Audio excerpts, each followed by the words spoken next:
Hello दोस्तों, स्वागत है आप सबका स्टडी आईएएस में। आज है 9 मई। आज हम 9 मई के करंट अफेयर्स के बारे में देखेंगे। पहला है वर्चुअल टच। अभी हाल ही में दिल्ली हाई कोर्ट ने साइबर स्पेस से जुड़े खतरों की पहचान करने के लिए नाबालिगों को वर्चुअल टच के बारे में सिखाए जाने के लिए आदेश दिया है। वर्चुअल टच क्या होता है? वर्चुअल टच से आशय है उचित ऑनलाइन व्यवहार सिखाना, क्योंकि आजकल ऑनलाइन शोषणकर्ता बहुत ही ज़्यादा फैल चुके हैं। उनके इस हिंसक व्यवहार से जुड़ी चेतावनी और संकेतों को पहचानने के लिए वर्चुअल टच का प्रयोग किया गया है। प्राइवेसी सेटिंग्स और ऑनलाइन जुड़ने की सीमा को भी समझना शामिल किया गया है इसमें। यह ऑनलाइन कॉन्टेक्ट्स में अच्छे बुरे का आकलन करने के लिए सोच विचार की क्षमता से जुड़े कौशल को बढ़ावा देने का कार्य करता है। भौतिक विश्व में अच्छे और बुरे संपर्क की तरह आज के डिजिटल युग में नाबालिगों के लिए वर्चुअल टच से भी परिचित होना बहुत ही आवश्यक है। स्कूलों को अपने पाठ्यक्रम में वर्चुअल टच और इससे जुड़े खतरों को भी शामिल करना चाहिए। नेक्स्ट है West Nile virus. West Nile virus क्या है दोस्तों? अभी हाल ही में केरल में वेस्ट नाइल वायरस के कारण बुखार के कई मामले दर्ज किए गए हैं। वेस्ट नाइल बुखार वेस्ट नाइल वायरस के कारण होता है। यह आमतौर पर संक्रमित मच्छर के काटने से लोगों में फैलता है। इसका पहला मामला 1937 में युगांडा के पश्चिमी नाइल जिले में हुआ था। इसलिए इस वायरस का नाम ही वेस्ट नाइल वायरस नाम दिया गया। वायरस फैमिली इसकी है, यह फ्लेवी वायरस जीनस से संबंधित है और संक्रमित मच्छरों, विशेष रूप से जीनस क्यूलेक्स मच्छरों के काटने से यह संक्रमण फैलता है। यह एक प्रकार का नेचुरल होस्ट पक्षी होता है। इसमें स्वास्थ्य को क्या क्या खतरा होता है। इसमें तंत्रिका में गंभीर रोग का कारण बन सकता है और कई मामलों में भी व्यक्ति की मृत्यु भी हो सकती है। हालांकि लगभग 80% संक्रमित व्यक्तियों में शुरुआती कोई लक्षण दिखाई नहीं देते हैं। इसका भी कोई टीका नहीं बनाया गया है। इस वायरस से जो भी व्यक्ति संक्रमित होता है, तो घोड़ों को जो टीके लगाए जाते हैं वही टीके उपलब्ध हैं, लेकिन मनुष्यों के लिए कोई टीका अभी तक बनाया नहीं गया है। यह है वेस्ट नाइल वायरस, जो संक्रमित मच्छरों के काटने से फैलता है। नेक्स्ट है अंतर्राष्ट्रीय प्रवासन संगठन। एक संस्था है जिसने अपनी विश्व प्रवासन रिपोर्ट 2024 जारी की है, जो कि वैश्विक प्रवासन पैटर्न में महत्वपूर्ण बदलावों का खुलासा करती है, जिसमें यह रिकॉर्ड करती है कि कितने लोग किस देश में और किस देश से कहां पर पलायन किए हैं। आईओएम के महानिदेशक एमपी पोप ने औपचारिक रूप से बांग्लादेश में रिपोर्ट जारी की, जो उत्प्रवास, आव्रजन और विस्थापन सहित प्रवासन चुनौतियों में सबसे आगे है। विश्व भर में इसकी बात करें तो विश्व भर में विस्थापन के लिए मुख्य उत्तरदायी कारण है प्रवासन का संघर्ष और जलवायु परिवर्तन। कहीं कहीं पर गरीबी भी बहुत है, जिससे लोगों को खाने की समस्याएं हो रही हैं, तो वो भी पलायन कर रहे हैं। कुछ अंतर्राष्ट्रीय प्रवासियों की संख्या लगभग 281 मिलियन है। इनमें 117 मिलियन विस्थापित हैं, जो अब तक का सबसे उच्च रिकॉर्ड है। विकासशील देशों की बात करें तो विकासशील देशों की जीडीपी को बढ़ावा देने में प्रवासी प्रेक्षण प्रत्यक्ष विदेशी निवेश से भी आगे निकल जाता है। भारत की स्थिति इसमें बात करें तो भारत में राजस्थान, उत्तर प्रदेश और मध्य प्रदेश जैसे राज्यों में आंतरिक प्रवासन में जलवायु स्थितियों की प्रमुख भूमिका रही है। विश्व में सबसे अधिक अंतर्राष्ट्रीय प्रवासी आबादी भारतीयों की है, जिनकी संख्या है 18 मिलियन। मतलब भारत के 18 मिलियन लोग भारत के बाहर रहते हैं। भारतीय प्रवासी मुख्य रूप से कहाँ कहाँ पर रहते हैं? पहला है संयुक्त अरब अमीरात, दूसरा है संयुक्त राज्य अमेरिका और तीसरा है सऊदी अरब।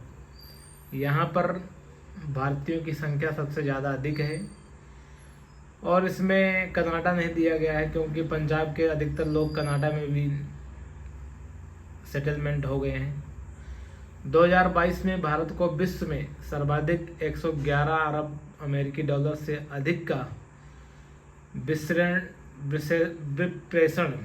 विप्रेषण प्राप्त हुआ था और भारत ही पहला देश है जिसने 100 अरब अमेरिकी डॉलर की विप्रेषण प्राप्ति के आंकड़े को पार कर दिया है।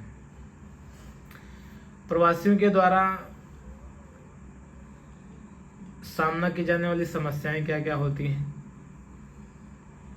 कहीं कहीं पर उनके रहने के लिए साधन नहीं है और विकसित देशों में व्यक्तियों के हेतु प्रवासन के साधन और मार्ग कम उपलब्ध है, जिससे अधिक लोग गैर कानूनी प्रवासन मार्ग अपनाने के लिए मजबूर हो रहे हैं। दूसरा है प्रवासियों को नए देश में नस्लवाद, नफरत, द्वेष, आपराधिकरण, लैंगिक हिंसा और अन्य मानवाधिकारों के उल्लंघन का सामना करना पड़ता है। अंतर्राष्ट्रीय प्रवासन संगठन की स्थापना 1951 में की गई थी। संयुक्त राष्ट्र प्रणाली में यह शामिल किया गया और इसका मुख्यालय जेनेवा, स्विट्जरलैंड में है। इसके अब तक के सदस्य देश 175 हैं। उद्देश्य इसका क्या है? विस्थापन से जुड़ी समस्याओं का समाधान निकालना और नियमित प्रवासन के लिए मार्ग को आसान बनाना। इसकी मुख्य पहल क्या है? Global compact for migration.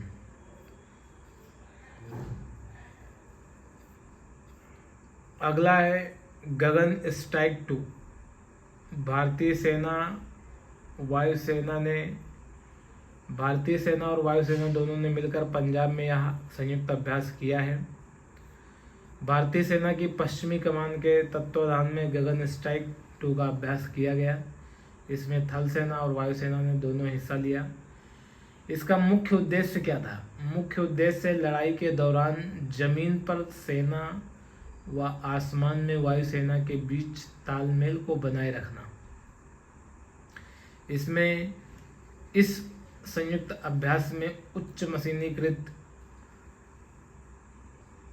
हेलीकॉप्टरों और शस्त्रों का प्रयोग किया गया। अपाची हेलीकॉप्टर का भी इसमें प्रयोग किया गया। अपाची हेलीकॉप्टर एक मैकडॉर्नल डगलस द्वारा संयुक्त राज्य सेना के लिए एक 4 ब्लेड ट्विन इंजन वाला हेलीकॉप्टर है। यह पहली बार 1975 में उड़ान और 1986 में पेश किया गया। इसे सभी सीजन, रात और दिन ऑपरेशन के लिए डिजाइन किया गया है या कहीं भी ऑपरेशन को अंजाम दे सकता है। नेक्स्ट है थाईलैंड ने भारतीय ताइवानी पर्यटकों के लिए वीज़ा मुक्त प्रवेश की अवधि बढ़ा दी है। अभी हाल ही में थाईलैंड ने भारत और ताइवान के पर्यटकों के लिए वीज़ा की छूट की अवधि को बढ़ा दिया है, जो 11 नवंबर 2024 तक प्रभावी रहेगी। इस योजना के तहत पात्र पर्यटक अब बिना वीज़ा के 30 दिनों तक थाईलैंड में रह सकते हैं, जो केवल 15 दिनों के पिछले भत्ते को बढ़ा रहा है। थाईलैंड में सबसे देखें तो प्रमुख पर्यटकों के आकर्षण का केंद्र क्या है? यहाँ पर ग्रैंड पैलेस और वाट फ्रा केव है, जो कि थाई राजा का पूर्व निवास और थाईलैंड में सबसे पवित्र बौद्ध मंदिर को दर्शाता है। दूसरा है वाट अरुण, डॉन के मंदिर के रूप में जाने जाने वाला यह प्रतिष्ठित मंदिर चाओ फ्राया नदी के तट पर स्थित है। तीसरा है फ्लोटिंग बाजार, जिसे हम दमनो एन सादुआक अम्फावा में स्थित है। यह एक पारंपरिक थाई बाजार है जहां विक्रेता नहरों पर नावों से सामान बेचते हैं, जिसे हम फ्लोटिंग बाजार कहते हैं। तीसरा है अयुत्या ऐतिहासिक पार्क। यह एक प्राचीन राजधानी सियाम के खंडहर, जो यूनेस्को को विश्व धरोहर स्थल में भी शामिल किया गया है, यह अयुत्या ऐतिहासिक पार्क है। फीफी द्वीप। फीफी द्वीप अंडमान सागर में सुरम्य द्वीपों का एक समूह है जो अपने समुद्र तटों और चूना पत्थर की चट्टानों के लिए जाना जाता है। अगला है फुकेत, थाईलैंड का सबसे बड़ा द्वीप, जो अपने समुद्र तटों, नाइट लाइफ और बड़ी बुद्ध प्रतिमा जैसे पर्यटकों को के आकर्षण के लिए माना जाता है। चियांग माई, यह उत्तरी थाईलैंड का एक प्रमुख शहर है और यहाँ पर मंदिर, रात्रि बाजारों और हाथी अभयारण्यों के लिए बहुत ही प्रसिद्ध है। सुकोथाई ऐतिहासिक पार्क। सुकोथाई साम्राज्य की पहली राजधानी के खंडहर एक यूनेस्को विश्व धरोहर स्थल है, जो कि टूरिस्ट का एक प्रमुख केंद्र है। खाओ याई राष्ट्रीय उद्यान, थाईलैंड का यह पहला राष्ट्रीय उद्यान है जो विविध वन्य जीवों के लिए और झरना और लंबी पैदल यात्रा ट्रेल्स के लिए जाना जाता है। अगला है शुष्क अरल सागर। एक हालिया अध्ययन से पता चला है कि अरल सागर के सूखने से अरलकम रेगिस्तान का निर्माण हुआ है, जिससे मध्य एशिया 7% अधिक धूल युक्त हो गया है। अरल सागर की बात करें तो यह अरल सागर, जो एक समय विश्व की सबसे बड़ी झील, चौथी झील थी, 1960 के दशक में सोवियत मध्य एशिया में यह सूख गई, जिससे धूल प्रदूषण में वृद्धि हुई और गंभीर पर्यावरणीय परिणाम सामने आए। इसके परिणाम स्वरूप हवा की गुणवत्ता पर प्रभाव पड़ा और जिसके कारण समग्र मौसम का पैटर्न बदलता चला गया और अंत में अरल क्षेत्र में सतह पर हवा का इतना दबाव बढ़ गया कि वहाँ पर मिट्टियों, दूर दूर से लाई गई मिट्टियों का जमावड़ा हो गया। यह शीतकालीन साइबेरियाई तापमान को बढ़ा सकता है और ग्रीष्म में मध्य एशियाई तापमान को कम कर सकता है। धूल ग्लेशियरों के पिघलने की गति बढ़ा सकती है, जिससे क्षेत्र में जल संकट बढ़ सकता है। अरल सागर को मध्य एशिया की 2 महानदियाँ अमुदारिया, जो पामीर पर्वत के से निकलती है, और सिरदारिया, ये टियन शान पर्वत श्रृंखला से निकलती है।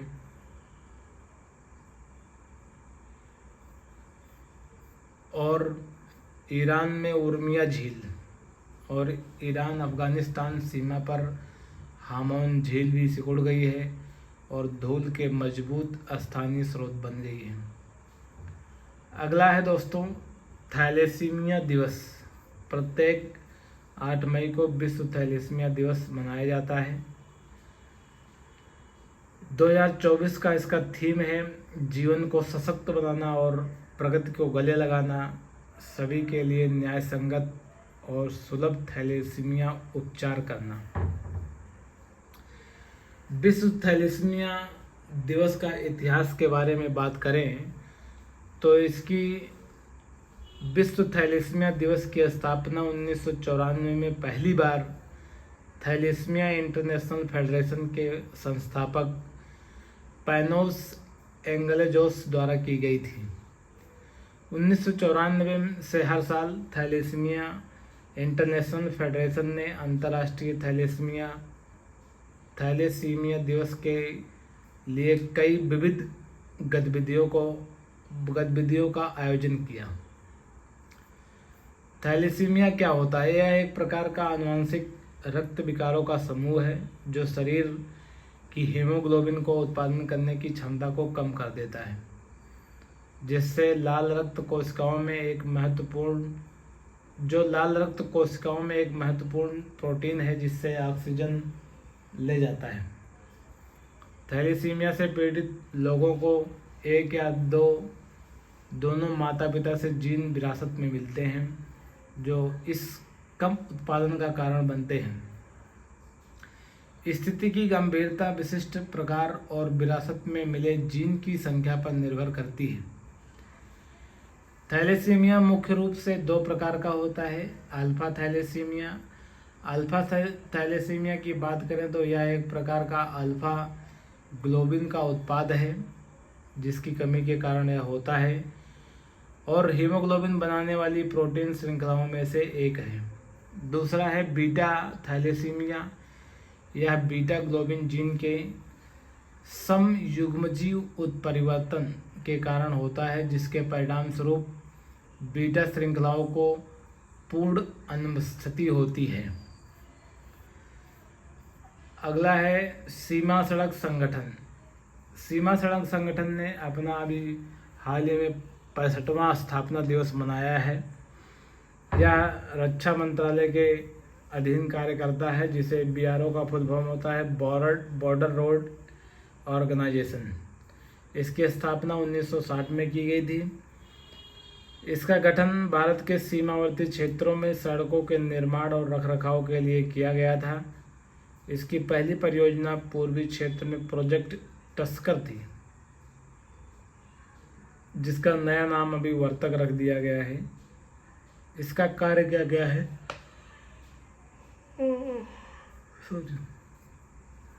इसने भारतीय सीमाओं के साथ साथ भारत के पड़ोसी देशों मित्रों जैसे भूटान, म्यांमार और अफगानिस्तान में भी सड़क और संरचनाओं का निर्माण किया है। साथ ही बिहार, महाराष्ट्र अन्य राज्यों में भी सड़कों का निर्माण किया है। राष्ट्रीय आपात की स्थिति में युद्ध के दौरान सामरिक क्षेत्रों में सड़कों का निर्माण और रखरखाव करके भारतीय सेना का सहयोग करने का काम करता है। भारतीय वायुसेना के लिए एयरफील्ड की भी मरम्मत का कार्य करता है। नेक्स्ट है भारत का पहला खगोल पर्यटन अभियान नक्षत्र सभा। अभी हाल ही में उत्तराखंड पर्यटन विकास बोर्ड ने लोगों को व्यापक खगोल पर्यटन अनुभव प्रदान करने के लिए एक नई पहल नक्षत्र सभा शुरू करने हेतु एक प्रमुख खगोल पर्यटन कंपनी स्टारकेप्स के साथ साझेदारी की है। यह नक्षत्र सभा 1 जून से 3 जून के मध्य जॉर्ज एवरेस्ट मसूरी में आयोजित की जाएगी।